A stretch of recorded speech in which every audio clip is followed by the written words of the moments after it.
My name is Jennifer Woodruff, and I went on a study abroad program to Madrid, Spain, and Strasbourg, France.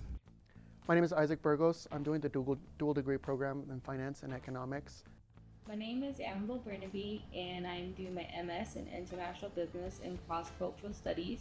Hello, my name is Elias Abdulkader, and I went on a study abroad in Cuba to study innovation and culture. My name is Kevin Velasco, and I studied abroad at Panama City. It was honestly one of the most life-changing experiences I've been on, and I've traveled abroad a lot. I think this was a unique experience because of the fact that we were able to connect with local businesses and local cultures in a way that you will never do as a tourist, or if you're visiting family, and it's not the same thing as going and actually trying to learn about a place. It was really great. We did this right before kind of somewhere summer started. So there was this perfect temperature to actually go. We got to learn a lot about the businesses internationally, whether this was a business that operates here in the US or a business we've never even heard of. When I wanted to go to London, I was in my undergrad, and I was terrified because I've never traveled outside of the country by myself. But I knew I wanted to go to a different country, so I decided to go with London. And it turned out to be one of the best experiences of my life, which you can tell when I've gone to 2 other study abroad trips. I'm born and raised in Ethiopia, so I travel a lot, go back to Africa, Middle East and stuff, and I've always wanted to do a study abroad. I've had many friends who've done it in the past years, and they always told me great things. So I was like, why not? It's my last semester at CU Denver, so I took this opportunity to go see the world. For starters, I've always wanted to study abroad, and I like the opportunity that the grad school program provided in accommodating full-time employees like me, where I don't necessarily afford the luxury of just spending 2 to 3 weeks at a time to study abroad. So with this program, because it was structured in a 1-week format, I was able to get the required time off that I needed for my job to also pursue this program itself. Well, it solidified that I'm on the right path in what program I'm in. When I've been doing marketing now for over 25 years, but I had never actually studied it.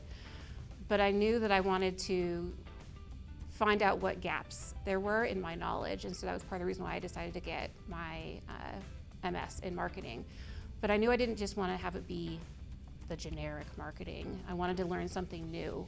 And so when I saw that I could get an emphasis in sustainability, that immediately clicked with me. And this program, going abroad, was actually the first class that I've taken in all of the specializations.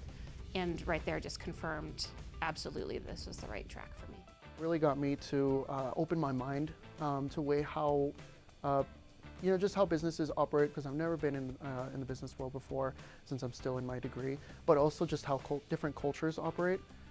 This was a great way for me to learn, and great way for me to even take pictures, because I love taking pictures as a photographer. And it was just really mind-opening. Aside from immersing myself in different businesses and meeting executives, it was also immersing myself in this culture that I had never been in. So, in this public transportation, this way of different politics and policies, how it affects these businesses, and just different, ways of how people interact in those countries versus our country. It's just the people that I go with. I never know what to expect because it's all random, and most of the time when we do get there, nobody knows each other. And just be able to form those connections and relationships and those bonds definitely has been the best part. So when we were in Trinidad, Cuba, a lot of the stuff over there, you have to hike or climb to get to the places. And there was this one excursion that we went, and everyone had to hike over there. It was like a 20-30 minute hike. And then let's just say by the end of the night, everyone had a little bit of trouble getting back home from the excursion. The best part about my trip were my roommates. We would make tea at night and sit on our beds and talk, and it was being able to connect with them was just as important as anything else. We each come from such different backgrounds and different places and different countries, and being able to get to know each other on such a personal level was amazing. It doesn't matter what your age is, if you've never studied abroad before, if you've never traveled before, if you've traveled extensively, these are different experiences than anything else you can ever have. I loved the fact that within our cohort, we had people who were 19 and they were undergrads, and this was their first time traveling anywhere. And I loved the fact that we had somebody who was in her 50s. She was a former flight attendant, and so has traveled around the world, lived in Dubai. It ran the gamut. And I loved that we had all of our experiences coming together. If you're considering it, just do it. The money will come back, but the experiences is going to last a lifetime.